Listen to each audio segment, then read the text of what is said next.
So this situation is not so novel. When Papa Adesanya was ill, the man who was acting for him was Senator Abraham Adesanya, and the meeting was being held in Papa Adesanya's house in Owo. So when eventually Papa Adesanya passed on, a meeting was called in Owo to decide on who will step into his shoes. And there were two persons that were being mentioned at that time, Papa Adesanya and Shibola Ige. Then when they got to the meeting, Shibola Ige was the one to speak. Then he said, I would like to propose Senator Adesanya as leader of Afenifere. And Senator Adesanya was elected by acclamation in Owo. Senator Adesanya did not say, I'm now acting leader, let me move the meeting to Ijebu-Igbo. No, he didn't do so. Though it was obvious that he was acting for Baba Adesanya.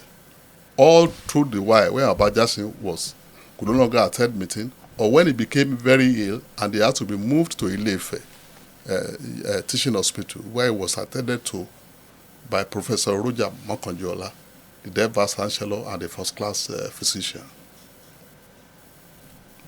Should we attribute the present crisis to the hands of Bola Ahmed Tinubu? He's the president, a magician. I've just told you what happened. Yes, but that something that the acting leader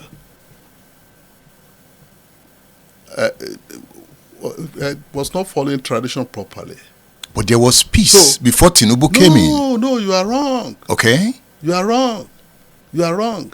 There was peace because as far as tradition is concerned, you cannot see people, when this thing started happening, when the meeting was moved to Ogbo, people were going to Ogbo. But many people were also asking the question, why are we going to Ogbo when Papa Fasoranti is alive?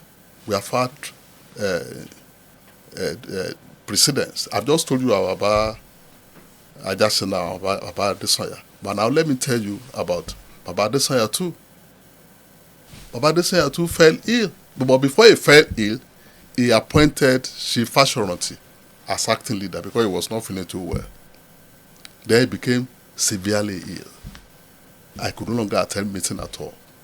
But the meeting was still being held in Ijebu-Igbo in his country home. And when he passed on, Baba Fasoranti was elected as leader in Ijebu-Igbo. so the tradition was there. So you can tell you that people were not too comfortable with the idea of moving the meeting to Ogbo. But I can tell you, to now say it was Bola Tinubu, anything could have happened. But now an election was coming, and Afenifere needed to take a position. Yes. And therefore, enough consultations for me were not made before Papa Ayo Adebanjo and some of our other leaders agreed that Afenifere should support Peter Obi. Not many people believe that should be the case. Many people believe that it was an error.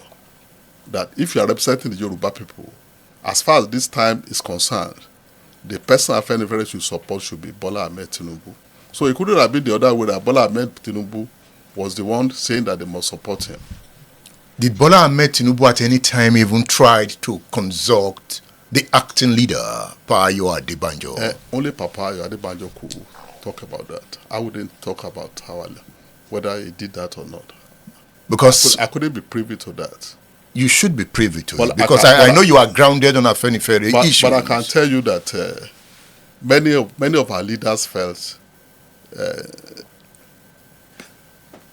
we should invite Tinubu to come and talk to Afenifere before taking a proper decision. So Tinubu was invited. He came to Afenifere and the meeting endorsed him. He came. I don't know whether The acting leader was not in that meeting. he was invited, but it was Was that an Afenifere meeting? Of course, it was an Afenifere. That first meeting, was it an Afenifere meeting? Of course, it was. It was Afenifere and Yoruba leadership. I've just told you that the leader of Afenifere is also the leader of the Yorubas. So, if a decision as big as that is going to be taken, then what I call the leaders, other leaders will be invited. It's not just those in the nominal list of Afenifere. So that was why you can see that there were other leaders. And you cannot deny their capacity as leaders, those who came for that meeting. Now, Pa Ayo Adebanjo and our other leaders who took the decision to support Peter Obi, I don't believe they made enough consultation. You can see by the election. You can see that many Yoruba people did not believe that they did the right thing. If they believe so, then the election would have shown that that was what they believed in. Tinubu was defeated in Lagos. Yes. How does that mean that the entire Yoruba people didn't support him? It's the Yoruba leadership. Yoruba leadership is not Lagos. So, as it stands now, is Ayo Adebanjo being punished? Because recently,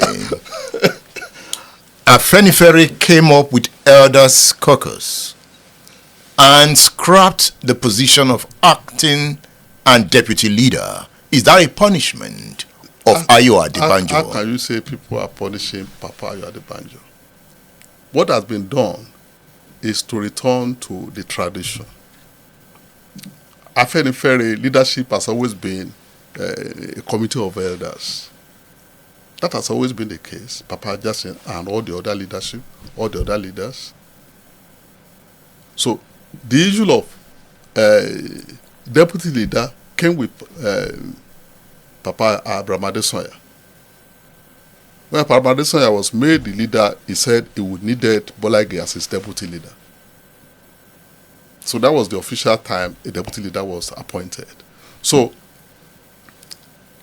creating a leadership that now we need a caucus of leaders, instead of putting the burden on a single person, if we ask a council to consult with, I think that is neater than saying that it was because they needed to punish Papa Ayo Adebanjo. Why should anybody?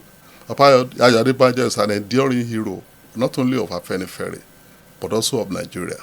Was he invited to that meeting? Of course he was invited. He did not attend. No, he didn't attend.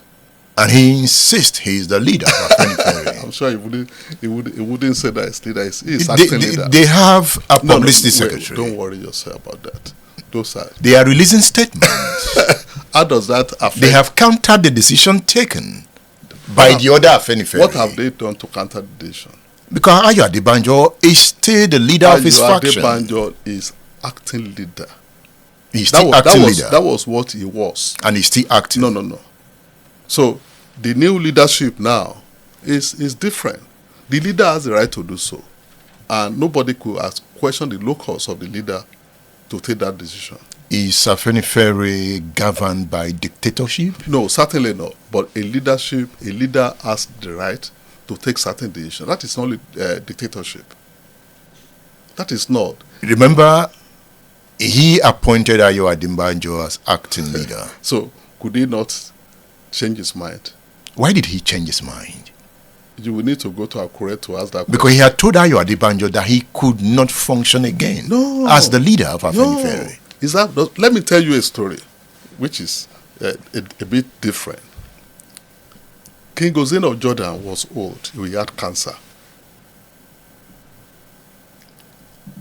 It was apparent that he was going to die. Then the crown prince became almost like the acting king now, and they started taking serious decisions, including removing the friend of the king as the commander of the army. And the king called him on his sick bed and said, "You cannot remove my friend as commander of the army." But the acting king refused. So one day, the king called the national press to his hospital bed and made another pronouncement that he has removed the crown prince. He has now appointed his junior brother as the new crown prince, and he signed the royal decree on his bed. That crown prince, the new crown prince, is now the king of Jordan today. So, a leader can change his mind.